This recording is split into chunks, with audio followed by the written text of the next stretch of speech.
Here's my short story of exile and return. This is a story that's 30 years old almost, and it took place about 2 or 3 days after my husband and I had our first baby Emma.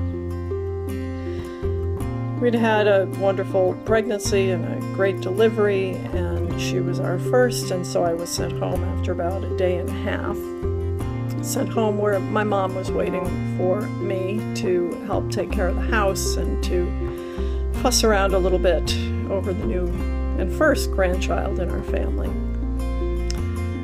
And as grandmas will do, she was eager for me to have my own measure of rest.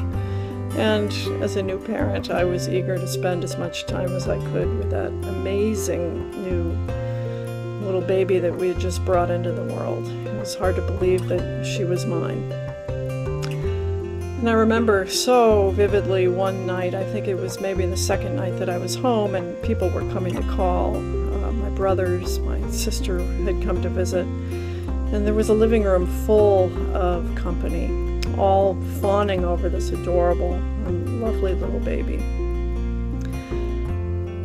And I remember my mom turning to me, and it had been a long day, and we probably had a long night ahead, and my mom turned to me and she said, "Now you need to go into your room and lie down and rest." And she said it with, a mother's certain firmness, and even though I protested, there was no getting out of it, and so off I went to the bedroom where I lay on our bed on top of the covers and listened to the great party going on in the room next door.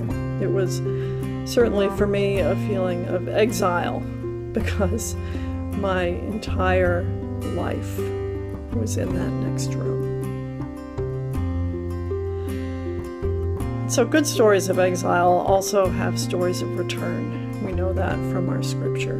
And there was the moment when I decided enough was enough, and I came out of the bedroom claiming that I had rested, probably only after about 5 minutes, but claimed that the party was mine too.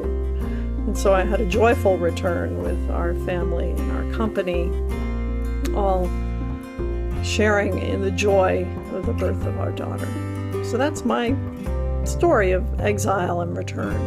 An exile of probably 20 feet from the living room, and it lasted maybe only 10 or 15 or 20 minutes, but boy, it felt like a lifetime.